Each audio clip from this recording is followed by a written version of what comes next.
1 de Pedro, capítulo 4, versículo de 7 até o versículo número 11. Abramos todos a palavra do Senhor nesse trecho. 1 de Pedro 4, de 7 até o versículo número 11.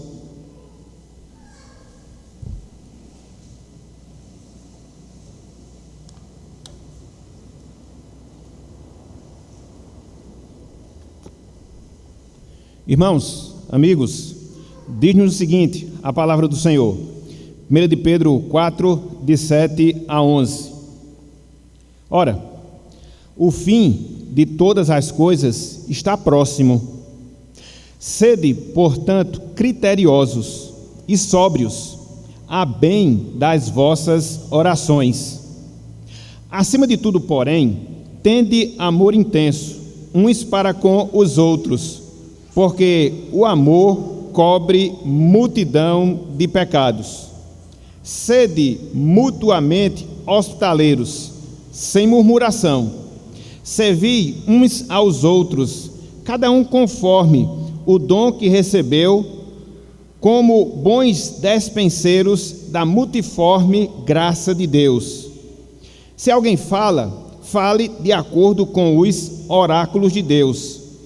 Se alguém serve, faça-o na força que Deus supre, para que em todas as coisas seja Deus glorificado por meio de Jesus Cristo, a quem pertence a glória e o domínio pelos séculos dos séculos. Amém. Que o Senhor nos abençoe com a porção lida da sua palavra. Meus irmãos, meus amigos, certa vez alguém chegou para Lutero, o grande reformador, o grande líder, vamos assim dizer, do movimento da reforma protestante, e fez a seguinte pergunta, e fez a seguinte indagação a Lutero: Doutor Lutero, o que é que o senhor faria? O que é que o senhor realizaria se tivesse convicção, certeza que Cristo retornaria amanhã? Se tivesse convicção, se tivesse certeza que Cristo retornaria amanhã. Lutero pensou, avaliou e, de forma jocosa, como era a sua característica, ele deu a seguinte resposta a esta indagação que lhe foi feita: eu faria pelo menos duas coisas. Em primeiro lugar, eu plantaria uma árvore. E em segundo lugar, eu continuaria escrevendo os meus livros, eu continuaria escrevendo os meus tratados. O que foi que Lutero quis dizer com essa resposta? Qual era a verdade que ele queria ensinar através dessas palavras? Simples. Se Lutero tivesse convicção, se Lutero tivesse certeza que Cristo retornaria amanhã, ele continuaria a fazer hoje tudo aquilo que ele já vinha fazendo ao longo de toda a sua vida, uma vez que ele foi salvo por Cristo, uma vez que ele foi redimido e redimido pelo Senhor. E aí, quando a gente analisa essa situação, essa história que é verdadeira, a gente percebe, meus irmãos, a gente percebe, minhas irmãs, que esta também deve ser a nossa perspectiva. Esta também deve ser a nossa postura enquanto crentes, enquanto cristãos, ao longo da nossa caminhada aqui na terra. Nós somos, meus irmãos, nós somos, minhas irmãs, chamados a viver de forma coerente como quem aguarda o retorno iminente de Cristo. Nós somos chamados a viver de forma coerente como quem aguarda o retorno iminente de Jesus Cristo. Uma vez que Ele, Cristo, nos salvou, uma vez que Ele, Cristo, nos redimiu e não datou o seu retorno, não datou a sua volta, nós devemos, irmãos, nós devemos, minhas irmãs, nos conduzir ao longo da nossa vida como se Ele, ou seja, como se Cristo estivesse às portas. Não esperar coisas fantásticas, não esperar coisas extraordinárias, mas fazer como Lutero fazia, continuar fazendo, continuar se comportando da mesma forma em que como ele se comportava desde o dia que foi salvo por Cristo, desde o dia que foi salvo pelo Senhor. É interessante, meus irmãos, é interessante, meus amigos, que é justamente disso que Pedro, ele fala nesse trecho que nós acabamos de ler, versículos de 7 até o versículo de número 11. Conforme nós já vimos em tantas outras meditações, Pedro, aqui nessa carta, ele está se dirigindo a cristãos que estavam sendo perseguidos, que estavam sofrendo por causa do Evangelho, por causa da palavra do Senhor.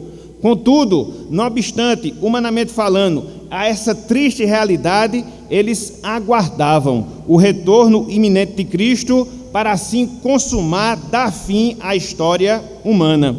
Eram pessoas, irmãos, eram pessoas, amigos, que viviam na expectativa da volta gloriosa de Cristo para buscar a sua igreja. E por isso, ao se dirigir àquelas pessoas, logo no início do versículo 7, Pedro assim diz: ora, o fim de todas as coisas está próximo. Ora, o fim de todas as coisas está próximo. A palavra fim que nós encontramos aqui no versículo 7, literalmente falando, significa alvo. Literalmente falando, significa objetivo.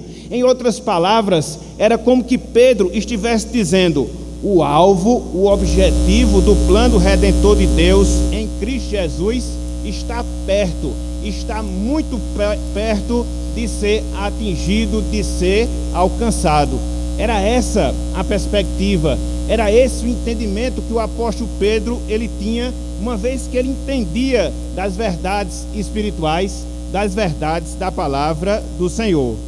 Diante dessa realidade, meus irmãos, diante dessa realidade, meus amigos, como os cristãos deveriam se comportar? Como os cristãos deveriam proceder? E aí, quando você segue aqui na sequência desse texto, você observa comportamentos, você observa algumas atitudes que são exigidas por Pedro, que deveriam fazer parte da vida daqueles irmãos, para que assim eles se comportassem de maneira adequada, para que assim eles se comportassem de maneira correta diante da proximidade do retorno glorioso de Cristo. E aí nós podemos nos perguntar, quais são essas atitudes? Aí nós podemos nos perguntar, quais são essas ações? É o que nós iremos pensar, é no que nós iremos meditar na noite de hoje. É por isso, meus irmãos, é por isso, meus amigos, que na noite de hoje nós iremos pensar no seguinte tema: exigências para os últimos dias. Exigências para os últimos dias. E quais são as exigências? Quais são as ordens? Quais são os imperativos que Deus ele requer de nós ao longo da nossa jornada, uma vez que está próxima, uma vez que está iminente o retorno de Cristo para buscar a sua igreja? Quando nós vemos aqui nesse texto, nós observamos pelo menos 1, 2, 3, 4 ações, 4 comportamentos, 4 ordens que a palavra de Deus nos exige, que devem ser verificadas em nossas vidas, uma vez que nós vivemos dentro dessa perspectiva, uma vez que nós temos essa esperança, essa consciência do retorno próximo do nosso Salvador. Em primeiro lugar, meus irmãos, em primeiro lugar, meus amigos, nós devemos viver com moderação. Em primeiro lugar, nós devemos viver com moderação. É o que nós encontramos logo no início do trecho, ou seja, logo no início do versículo 7. Acompanhe conosco, por favor. 1 de Pedro, capítulo 4, versículo número 7. Viver com moderação, viver com moderação. Diz o seguinte: ora, o fim de todas as coisas está próximo. Sede, portanto, criteriosos e sóbrios a bem das vossas orações. Sede, portanto, criteriosos e sóbrios a bem das vossas orações. Então, o que é que nós temos aqui nessa passagem? Sobretudo na parte B desse versículo 7. Nós temos uma exortação dada por Deus através do apóstolo Pedro para que nós vivamos, meus irmãos, para que nós procedamos, minhas irmãs, de maneira sensata, de maneira atenta, para que assim nós sejamos bem-sucedidos em nossas orações. Se nós pudéssemos dar um resumo em termos de explicação aqui nesse trecho, esse seria o resumo: a exortação que nos é dada, a exortação que é feita para que nós vivamos de maneira sensata, para que nós vivamos de maneira atenta e assim nós sejamos bem-sucedidos na nossa vida e vida de oração. A proximidade do retorno de Cristo, irmãos e amigos, faz com que nós vivamos, ou exige de nós, que nós vivamos vidas ativas, marcadas por discernimento e atenção. Uma vez que nós estamos aguardando, uma vez que nós estamos esperando o retorno certo de Cristo, isso faz com que nós sejamos ativos. E dentre várias ações, e dentre vários procedimentos, a palavra de Deus aqui nos diz que nós devemos ter discernimento, que nós devemos ter atenção. De maneira mais detalhada, viver dessa forma, ou seja, viver com discernimento, viver com atenção, em primeiro lugar, faz com que nós sejamos criteriosos. É por isso que Pedro diz: sede, portanto, criteriosos. A palavra criterioso aqui significa você ter a capacidade de discernir aquilo que é bom daquilo que é mal. Significa, na prática, que você tem que fazer essa diferenciação entre aquilo que é relevante e aquilo que não é relevante em termos espirituais para a nossa vida com Deus, para a nossa vida com o Senhor. Então, esta é essa primeira exortação desta vida com moderação que a palavra de Deus nos instrui, ou seja, que nós tenhamos essa capacidade, ou seja, que nós tenhamos, vamos assim dizer, esse poder de discernir aquilo que é importante, de discernir aquilo que é relevante, não em termos humanos, não em termos seculares, mas sim em termos espirituais, naquilo que atinge, naquilo que envolve a minha vida com Deus, a minha vida com o Senhor e o meu crescimento espiritual e o meu crescimento na graça. Isto é, viver de maneira criteriosa. Mas não só isso. Pedro, ele diz aqui que nós também devemos ser sóbrios. É por isso que ele fala: sede, portanto, criteriosos, e aí completa, e sóbrios. A palavra sobriedade aqui tem a ver com atenção, tem a ver com estar atento, tem a ver com aquilo que você faz de maneira atenciosa na sua vida. Ou seja, é estarmos, meus irmãos, minhas irmãs, conscientes de tudo aquilo que nos rodeia, conscientes de tudo aquilo que nos envolve ao longo da nossa jornada aqui na terra. É nós termos, de maneira mais específica, a devida noção daquilo que está acontecendo no mundo, daquilo que está acontecendo na ordem criada por Deus, dentro da perspectiva do plano redentor do Senhor. Afinal de contas, quando nós vemos o mundo que está ao nosso redor, a gente percebe vários fatos, a gente percebe vários acontecimentos, alguns deles mais extraordinários, outros nem tão especiais assim. Contudo, cada fato, cada acontecimento que se dá no mundo, ele não acontece de maneira solta, ele não ocorre de maneira aleatória, mas ele cumpre com o objetivo de Deus que será consumado na redenção do seu povo escolhido aqui na terra. Então, agir com sobriedade é justamente isso, é ter essa atenção, é poder entender aonde nós estamos na história da redenção, é poder enxergar como os fatos que ocorrem no mundo, eles se encaixam com o plano final de Deus que vai ser culminado na redenção do seu povo, da sua igreja aqui na terra. Então, quando nós observamos, meus irmãos, quando nós observamos, minhas irmãs, essa primeira exortação que Pedro aqui faz para que nós vivamos com moderação, não só sendo criterioso, mas também sendo sóbrio, conforme nós temos aqui na sua palavra.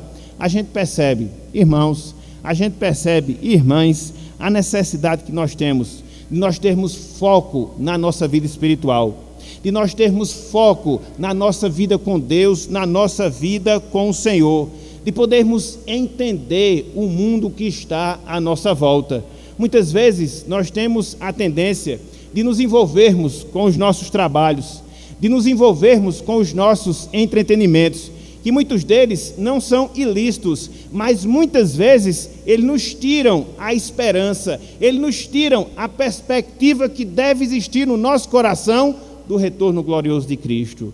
Poder enxergar os fatos, podermos enxergar os acontecimentos dentro dessa perspectiva. Cristo está próximo, Ele há de buscar a sua igreja, nós estamos incluídos nesse plano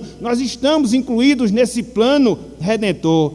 É isso que a Bíblia exige de cada um de nós, que tiremos das nossas vidas tudo aquilo que empana a nossa visão espiritual, que possamos, com base nas promessas que nós encontramos na palavra de Deus, viver na firmeza, viver na segurança dessa grande promessa que nós temos da consumação do nosso plano redentor. Esta é a exortação que nós encontramos aqui nessa passagem. Contudo, meus irmãos, meus amigos, quando nós vemos o restante do texto, nós nos deparamos com outra informação bem interessante, que o apóstolo Pedro, ele aqui nos dá, e que liga a esta exortação que ele faz, de sermos sóbrios, de podermos ter discernimento, de podermos viver essa vida moderada, ou seja, a razão que ele nos dá para que nós procedamos dessa forma, para que nós nos comportemos dessa maneira. Por quê que eu devo ter uma vida moderada? Por quê que eu devo ser uma pessoa sóbria? Por que eu devo ser uma pessoa com discernimento? Qual a razão? Qual o motivo? Pedro, ele diz, restante do texto, a bem das vossas orações. A bem das vossas orações. Aqui, Pedro nos ensina que uma conduta moderada, marcada por discernimento, marcada por sobriedade, é a base, meus irmãos, é o alicerce, meus amigos, para nós sermos bem-sucedidos em toda a nossa vida de oração, em toda a nossa vida de comunhão com o Senhor.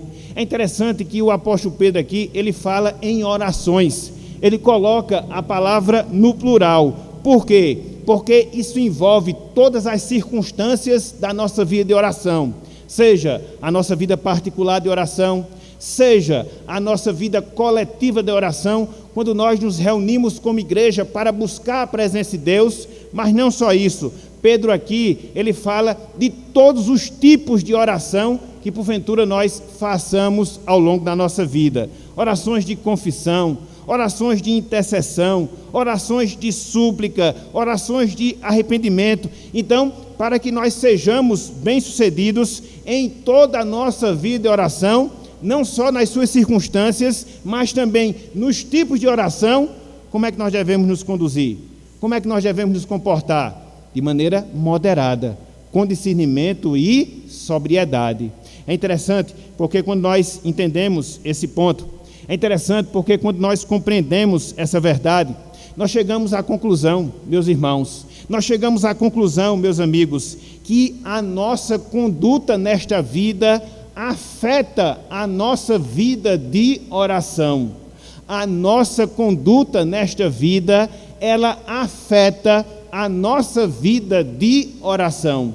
Essa é a verdade que a gente consegue extrair. Essa é a verdade que nós conseguimos aprender a partir desse texto. Não se separa, meus irmãos, não se separa, meus amigos, quem nós somos da nossa vida com Deus, da nossa vida de oração.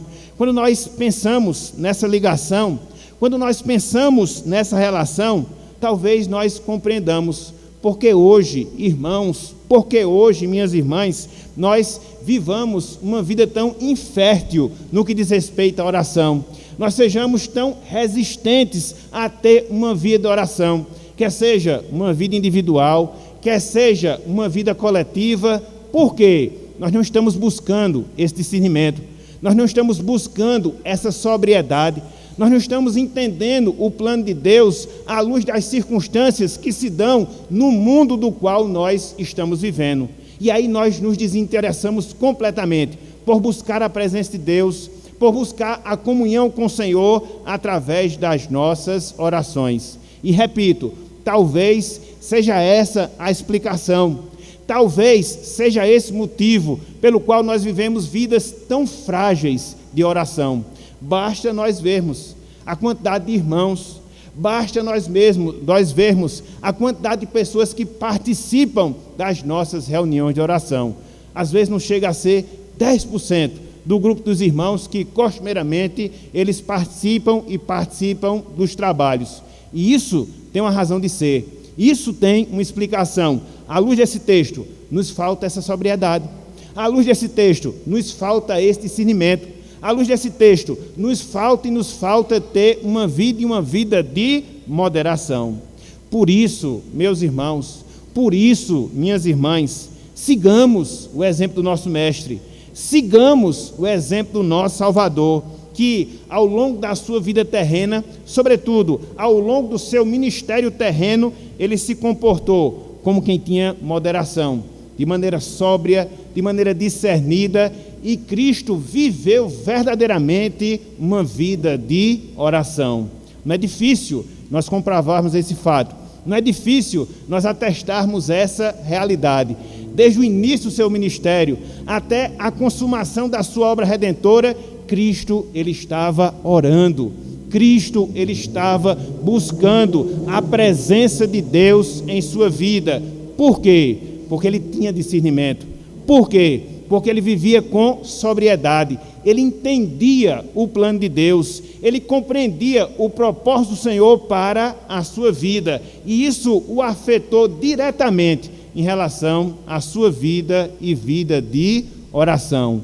Portanto, meus irmãos, portanto, minhas irmãs, repito, sigamos esse exemplo, sigamos esse padrão, para que assim nós possamos ser bem-sucedidos na nossa vida de oração, vivendo com moderação, vivendo com discernimento, vivendo com sobriedade, para que assim aproveitemos ao máximo a nossa vida de comunhão com Deus, a nossa vida de comunhão com o Senhor. Então, em primeiro lugar, o que é que nós temos? Então, em primeiro lugar, o que é que nós encontramos? A primeira postura, a primeira ordem que a palavra de Deus nos dá para que nós vivamos aqui neste mundo na perspectiva iminente do retorno de Cristo para nos buscar. Devemos viver com moderação. Mas não só isso. Em segundo lugar, nós temos uma segunda ordem. Em segundo lugar, nós temos uma segunda exortação do padrão de vida, do padrão de conduta de um peregrino aguardando o seu Salvador. Se por um lado nós devemos viver com moderação, por outro lado, nós devemos, meus irmãos, por outro lado, nós devemos, meus amigos, demonstrar amor em nossas vidas. Em segundo lugar, nós devemos demonstrar amor em nossas vidas. Vejam aí, versículo número 8, 1 de Pedro, capítulo 4, versículo número 8.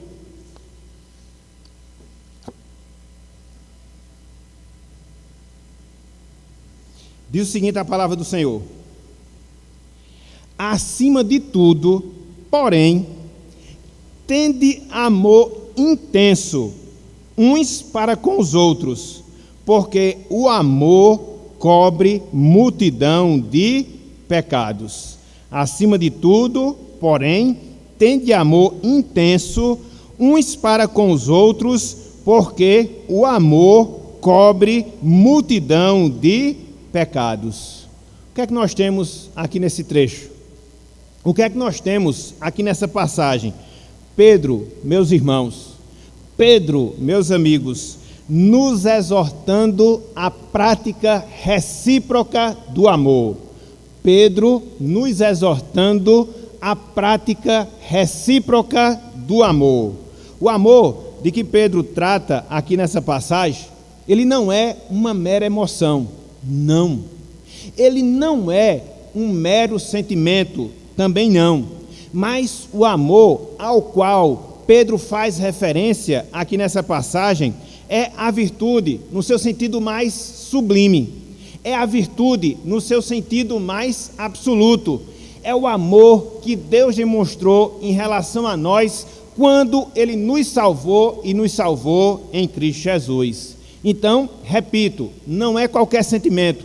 Então, repito, não é qualquer emoção, mas o mesmo amor que Deus tem em relação a cada um de nós. É interessante porque quando nós lemos aqui esse trecho, nós vemos o destaque que Pedro faz acerca da necessidade de demonstrarmos o amor ao longo da nossa vida, ao longo da nossa existência aqui na terra, sobretudo dentro da nossa vida comunitária. É por isso que ele fala, logo no início do versículo 8, acima de tudo, acima de qualquer coisa, isto é que é importante para vocês, isto é que é relevante para vocês, ou seja, tenham amor intenso uns pelos outros.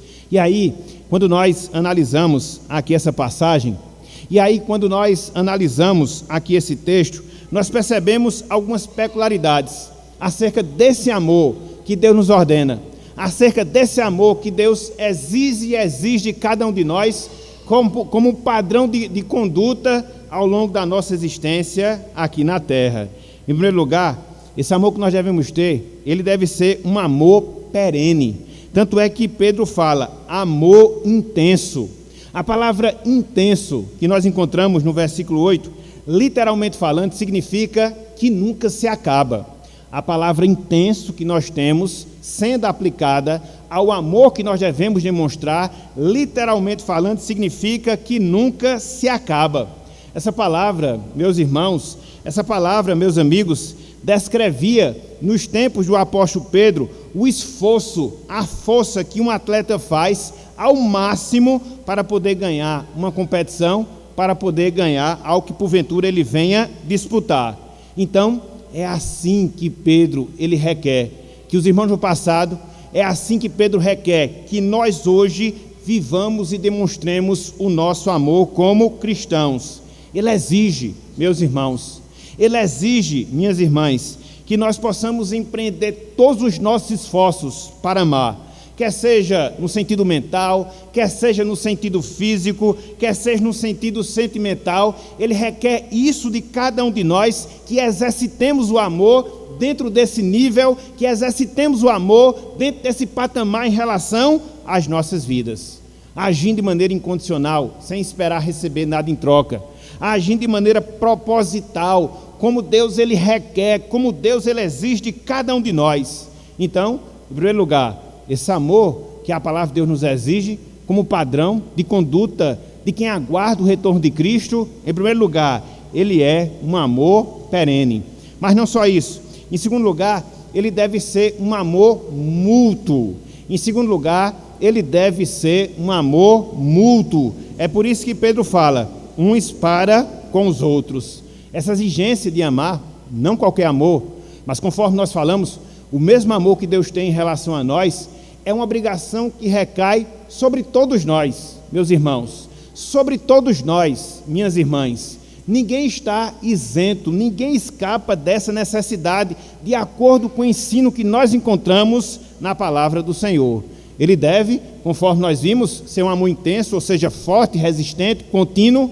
Ele deve ser um amor mútuo que nós devemos demonstrar uns em relação aos outros. Mas não só isso. Em terceiro lugar, deve ser um amor preservador. Em terceiro lugar, deve ser um amor preservador. É por isso que Pedro diz, o amor cobre multidão de pecados. O amor cobre multidão de pecados.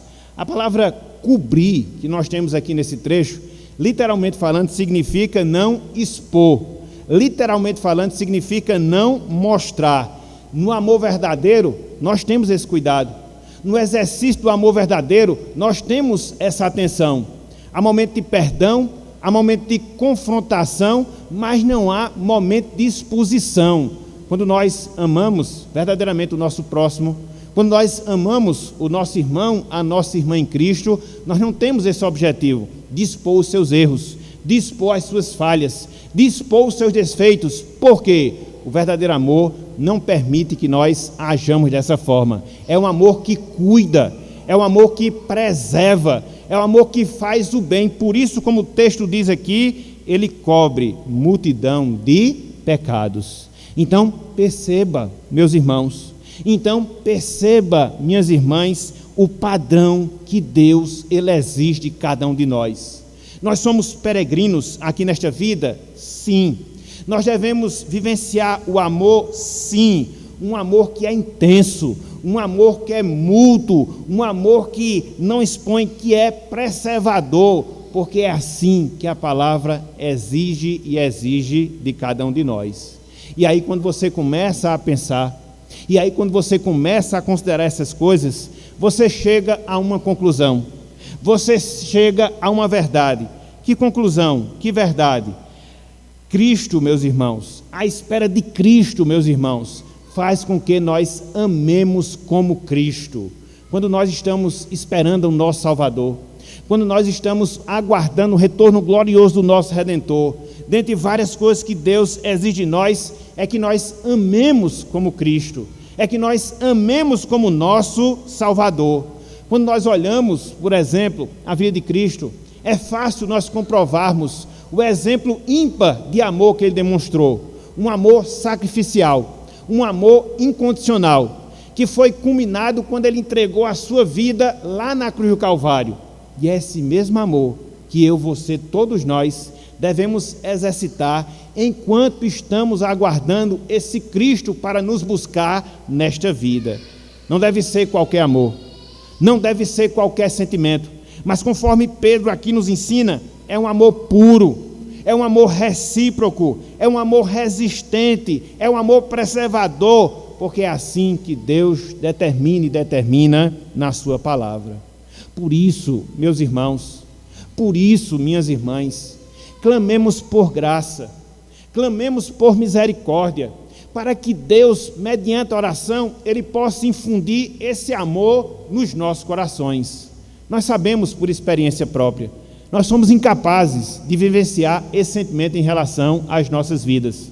Nós temos extrema dificuldade, nós temos extremas barreiras para vivenciar esse amor ao longo da nossa vida aqui na terra. Por isso, meus irmãos, por isso, minhas irmãs, nós precisamos nos voltar para Cristo, precisamos buscar a sua presença, precisamos nos encher do seu Espírito para que o seu amor, ele possa estar presente em nossas vidas. É por isso que o nosso aguardo do retorno de Cristo é um período em que nós estamos e devemos estar sempre ativos, trabalhando, nos esforçando, buscando cada vez mais a presença de Deus, para que assim as virtudes cristãs elas sejam reais na nossa vida.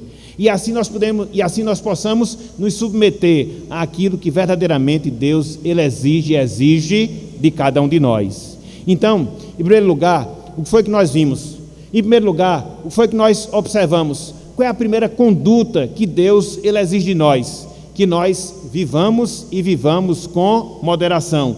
Qual foi a segunda conduta que nós vimos que Deus também exige de nós? Que nós demonstremos amor. Mas não só isso, meus irmãos, não só isso, meus amigos. Olhando aqui para a passagem, nós nos deparamos com a terceira ordem, nós nos deparamos com o terceiro comportamento que deve existir em nossas vidas no aguardo do retorno glorioso de Cristo. Ou seja, nós devemos praticar a hospitalidade. Nós devemos praticar a hospitalidade. Vejam aí, versículo número 9, 1 de Pedro, capítulo 4, versículo número 9. Diz o seguinte, a palavra do Senhor: sede mutuamente hospitaleiros sem murmuração. Sede mutuamente hospitaleiros sem murmuração. O que é que nós temos aqui, meus irmãos? O que é que nós temos aqui, meus amigos? A ordem que Pedro nos dá, inspirado por Deus, para nós sermos hospitaleiros. A ordem para nós sermos hospitaleiros. A palavra hospitalidade que Pedro coloca aqui diante de nós, literalmente falando, significa amar os estrangeiros. Literalmente falando, significa amar aos hóspedes. Se nós pudéssemos fazer uma tradução bem literal, significa amar os estrangeiros ou amar aos hóspedes. É interessante que esta é outra marca da nossa vida comunitária. Enquanto nós estivermos aqui na terra, nós devemos ser hospitaleiros mutuamente. É uma obrigação que recai sobre mim, é uma obrigação que recai sobre você, é uma obrigação que recai sobre todos nós que somos cristãos, que somos crentes em Cristo Jesus. Quando nós olhamos, irmãos, quando nós olhamos, amigos, para os tempos apostólicos, nós percebemos que a hospitalidade, ela era vista de várias formas. A hospitalidade, ela era vista de várias maneiras, sobretudo no período da igreja primitiva, no primeiro século, vamos assim dizer, da era cristã. Em primeiro lugar, a hospitalidade, ela era vista quando se acolhia a igreja, quando se acolhia os irmãos para a adoração pública, para a adoração do povo de Deus. Conforme nós falamos em estudos anteriores, a questão de templos como nós temos hoje, eles só vieram a existir no quarto, quinto século da nossa era. Antes, como é que a igreja se reunia? Antes, como é que os cristãos se congregavam? Nas casas uns dos outros. E para que isso acontecesse, para que isso ocorresse, a hospitalidade, ela teria que ser manifestada, ela teria que ser praticada. Era uma esfera de aplicação da hospitalidade na vida dos cristãos. Mas não só isso. Em segundo lugar, a hospitalidade, ela era também praticada recepcionando os missionários, recepcionando os pregadores, os anunciadores na palavra de Deus ou da palavra de Deus.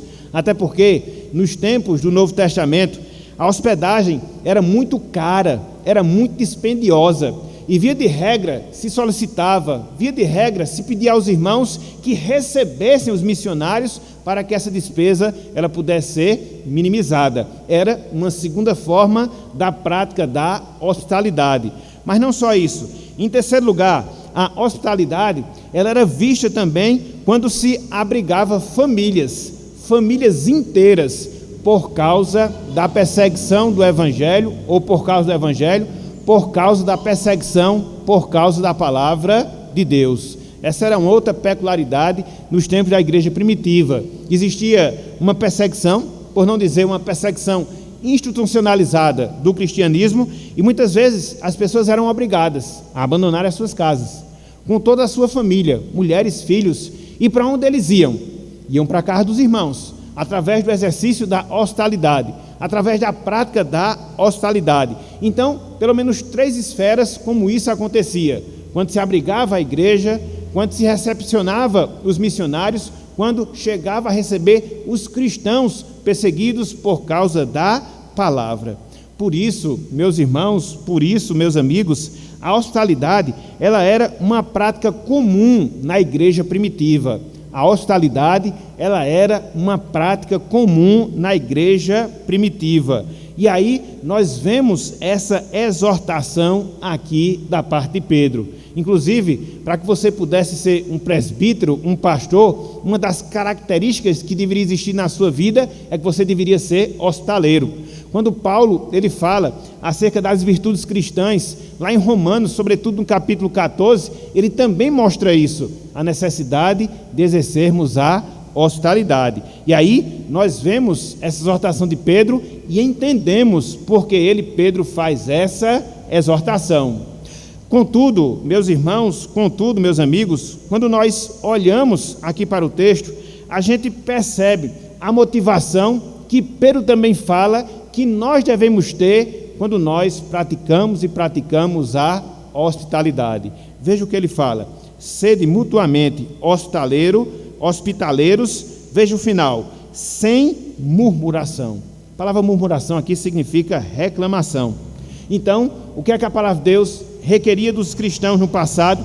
O que é que a palavra de Deus requer de cada um de nós? Que nós tenhamos uma disposição sincera, que nós tenhamos uma disposição no nosso coração, quando nós praticamos a hospitalidade em nossas vidas, sem nenhum tipo de reclamação, sem achar ruim quando isso acontece no nosso viver, seja porque, por causa disso, gastamos financeiramente, seja que, por causa disso, nós investimos tempo, seja porque qualquer outro trabalho ocorra para que assim possamos receber aquelas pessoas que têm determinadas necessidades. Contudo, é essa a exortação, contudo, é esse o mandamento que nós encontramos na palavra de Deus: sejamos hospitaleiros. E isso, meus irmãos, e isso, meus amigos, nos ensina mais uma outra verdade. Que verdade? Que para que nós nos preparemos para a eternidade, nós precisamos estar atentos com os cuidados presentes das pessoas ao longo da nossa vida. Para que nós nos preparemos para a eternidade, nós precisamos estar atentos com os cuidados presentes das pessoas, sobretudo dos cristãos que nos rodeiam.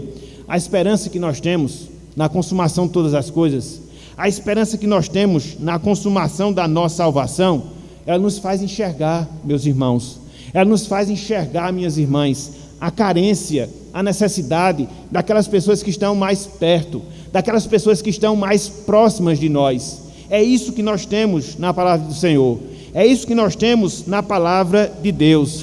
O cristianismo não é uma religião egoísta, não. O cristianismo não é uma religião centrada no próprio eu, jamais.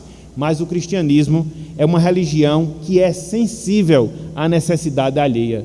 E nós observamos através dessas ordens, nós observamos através dessas admoestações como isso é uma realidade e uma realidade para as nossas vidas. Por isso, meus irmãos, por isso, minhas irmãs, nós devemos sair daquilo que eu chamo de isolamento espiritual, atendendo para as necessidades alheias.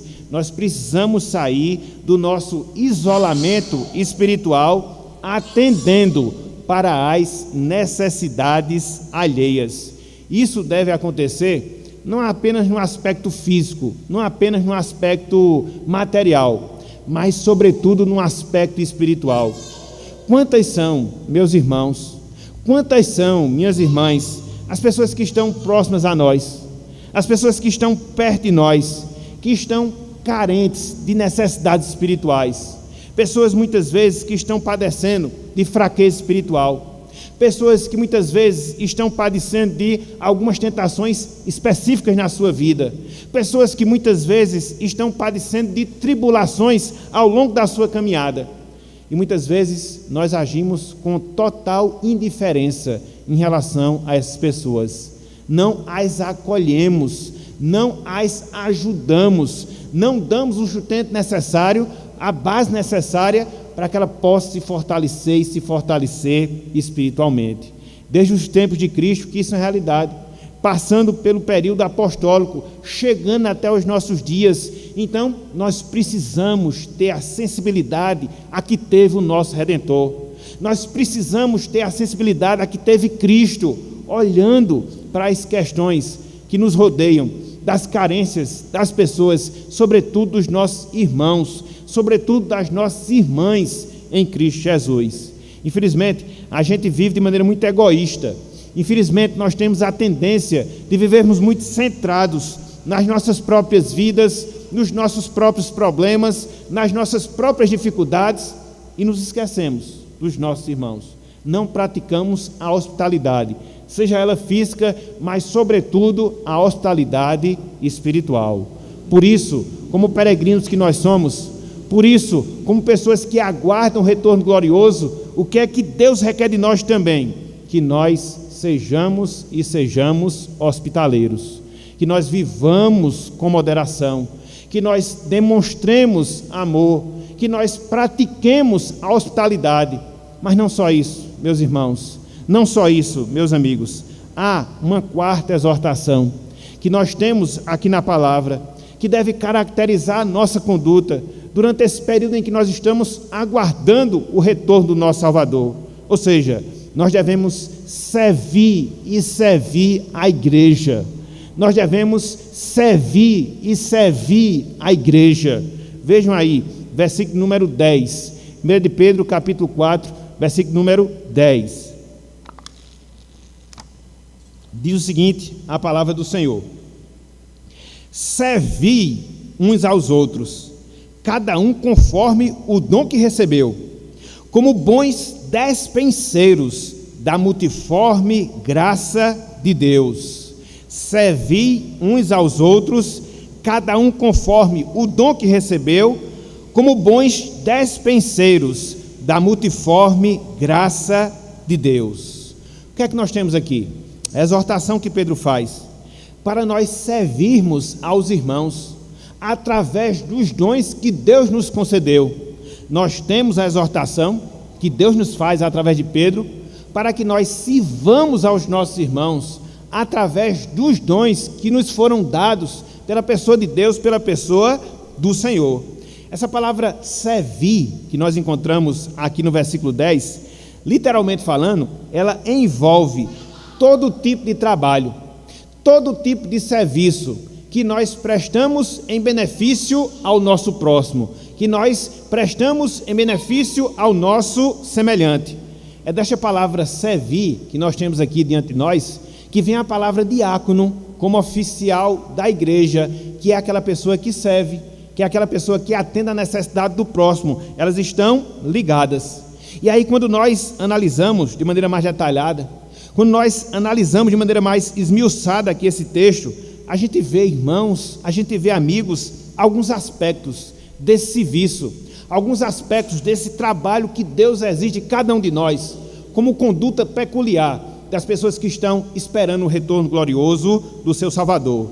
Em primeiro lugar, esse serviço que Deus aqui nos exige, em primeiro lugar, esse serviço que Deus aqui nos ordena, deve ser um serviço mútuo, deve ser um serviço mútuo. É por isso que Pedro diz: servir uns aos outros.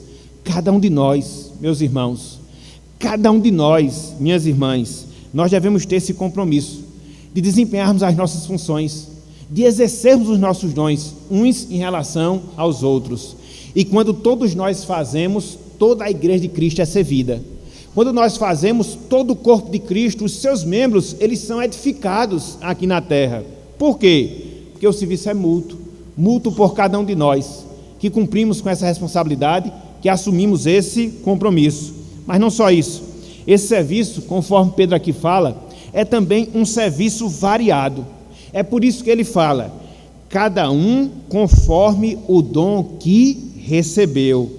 Na sua graça, na sua soberania, Deus concedeu, irmãos, Deus concedeu, meus amigos, diferentes dons, diferentes capacitações que devem ser ministradas dentro do ambiente da igreja, que devem ser ministradas dentro do corpo de Cristo, do seu corpo aqui na terra. O dom do ensino, o dom da contribuição, o dom da misericórdia, o dom da administração e tantos outros dons que nós poderíamos falar, que nós poderíamos elencar, conforme a palavra de Deus nos mostra. Então, a gente aprende, a partir desse ponto, que não existe salvação que não traga junto a ela um dom, pelo menos uma capacitação, pelo menos uma. Para quê? Para nós investirmos dentro do corpo de Cristo, para nós investirmos dentro da igreja de Deus. Então, de um lado, esse serviço ele deve ser mútuo, deve ocorrer nas nossas vidas e entre nós. Em segundo lugar, esse serviço deve ser um serviço variado. Mas não só isso, em terceiro lugar, deve ser um serviço excelente. Em terceiro lugar, deve ser um serviço excelente. Veja o que Pedro fala, finalzinho do versículo 10, parte final do versículo 10. Ele diz: como bons despenseiros, como bons despenseiros.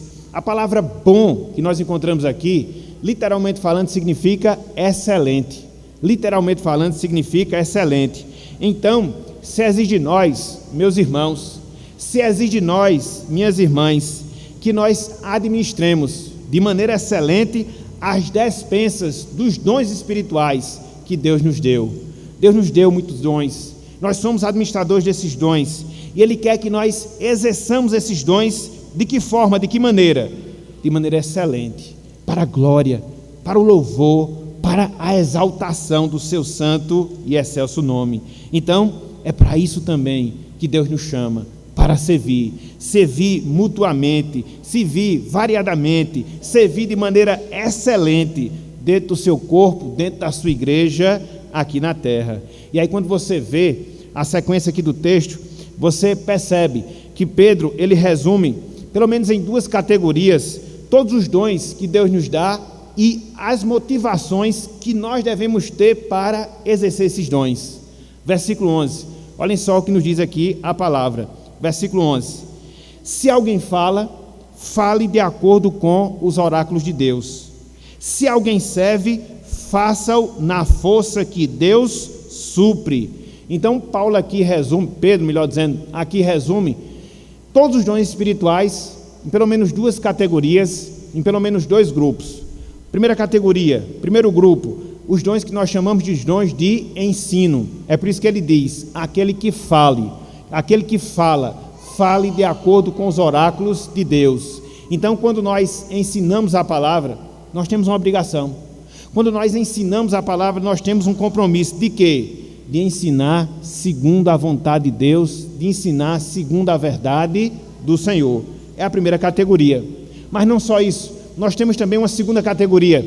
Tanto é que Pedro fala, aquele que serve, façam na força que Deus supre. Aqui está o serviço no sentido mais variado, não só, ou tirando a questão do ensino, todo o serviço, todo o trabalho que nós fazemos de maneira mais generalizada e que acaba gerando um benefício para o nosso irmão em Cristo Jesus. Como é que nós devemos fazer? Qual a motivação que nós devemos ter? Tendo consciência do suprimento de Deus, tendo consciência que Deus vai nos capacitar, tendo consciência que Deus vai nos fortalecer, para que assim nós possamos servi-lo. Então, é também para isso, meus irmãos, é também para isso, minhas irmãs, que Deus ele nos chama, para servir a sua igreja, para servir ao seu corpo aqui na terra. E isso nos leva a mais uma verdade, isso nos leva a mais um princípio. Que verdade é? Que princípio é? O trabalho do Senhor, ele não pode cessar até o seu retorno. O trabalho do Senhor, ele não pode cessar até o seu retorno.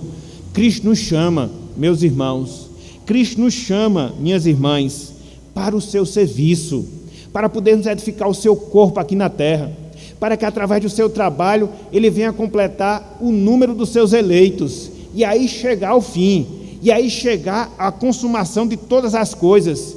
E para isso, Deus não nos deixou desassistidos, não, muito pelo contrário, mas o Espírito Santo que habita em mim, o Espírito Santo que habita em você, o Espírito Santo que habita em todos nós, ele nos confere dons, ele nos concede capacitações, para que as mesmas venham ser aplicadas, repito, na edificação da igreja, repito, na propagação do Evangelho.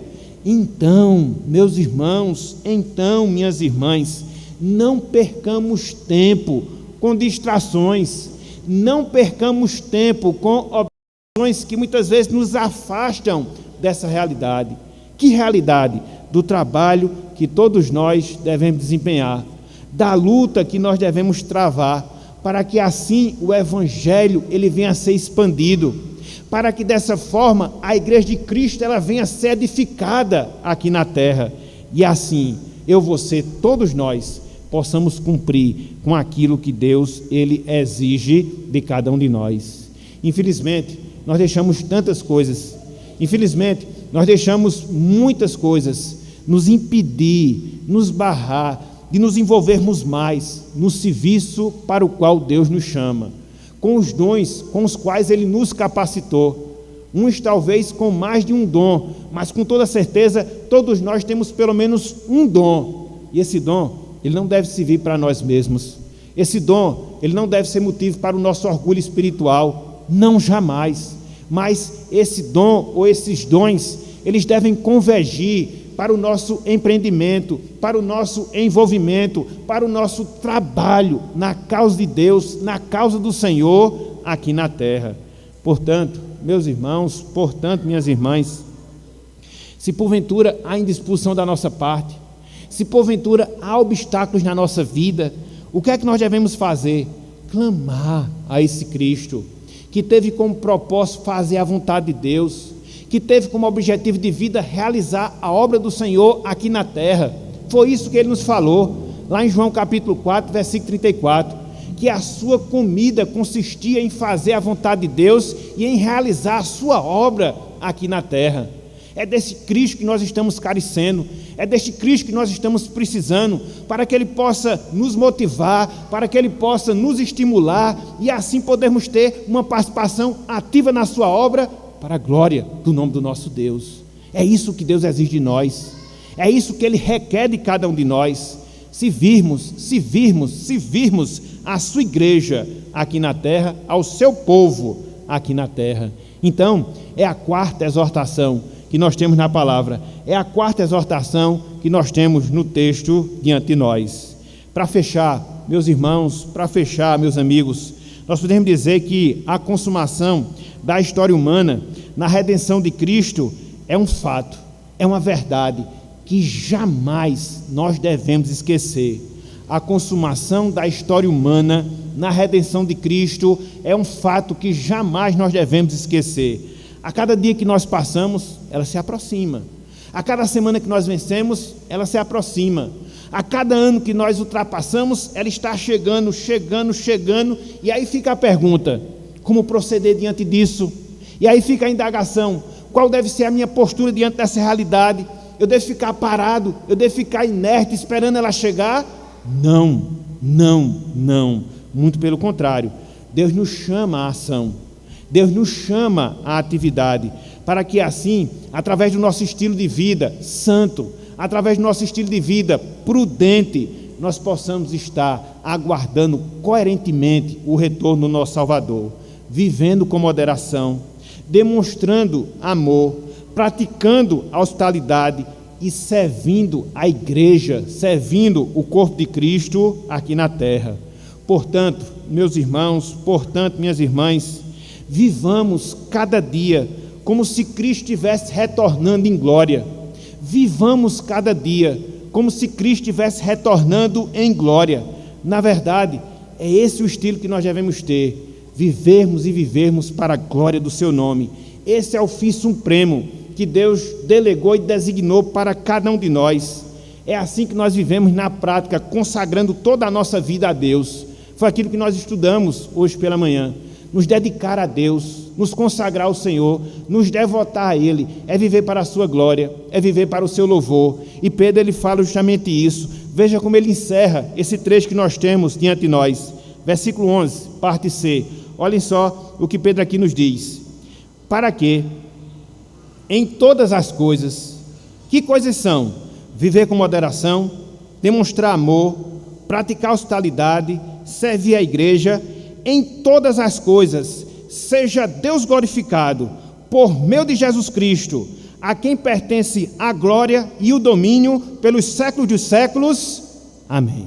Isso aqui é uma doxologia, né? É um hino de adoração a Deus. Então Pedro fecha todas essas instruções que ele nos dá para que nós vivamos de maneira coerente com o retorno do nosso Salvador. Viver para a glória de Deus, viver para a glória do Senhor, dedicar-se a Ele.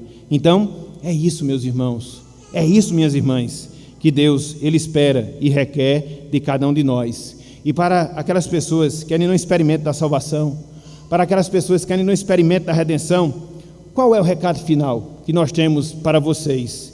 Que vocês clamem, que vocês peçam a Deus, para que Ele possa infundir na vida de vocês essa nova vida, que vive para a sua glória, que vive para o seu louvor, para que assim você possa ter a certeza de que na eternidade você continuará vivendo para a glória de Deus. O que nós fazemos aqui na presente existência nada mais é do que uma preparação para aquilo que nós faremos na eternidade. Então, se nós vivemos para a glória de Deus aqui nessa vida, possamos ter certeza que na eternidade continuaremos a viver para a sua glória, só que no sentido perfeito. E é esse o desejo que Deus tem em relação à sua vida. É para isso que o Evangelho lhe chama, para que você possa, mediante o seu arrependimento, mediante a confissão de seus pecados, mediante o reconhecimento de Cristo como Salvador, você possa experimentar essa doce realidade em sua vida. Portanto, meu amigo, portanto, minha amiga, clame a Deus, clame ao Senhor, para que Ele abra a sua mente, para que Ele fale ao seu coração, e você possa entender e experimentar na prática que o Senhor é bondoso. Você possa ter no seu coração a motivação necessária para você viver para a sua glória, para você viver para o seu louvor, e você possa verdadeiramente passar por uma profunda transformação espiritual que somente Deus, através do Espírito Santo, pode operar e operar na sua vida. Portanto, clame a Ele, peça a Ele, não cesse, enquanto esse benefício não se der na sua vida, enquanto você não experimentar essa bênção no seu viver. Esse é o nosso desejo. E é para isso que o Evangelho lhe chama para que você possa se arrepender dos seus pecados, voltar-se para Deus e viver uma nova vida em Cristo Jesus.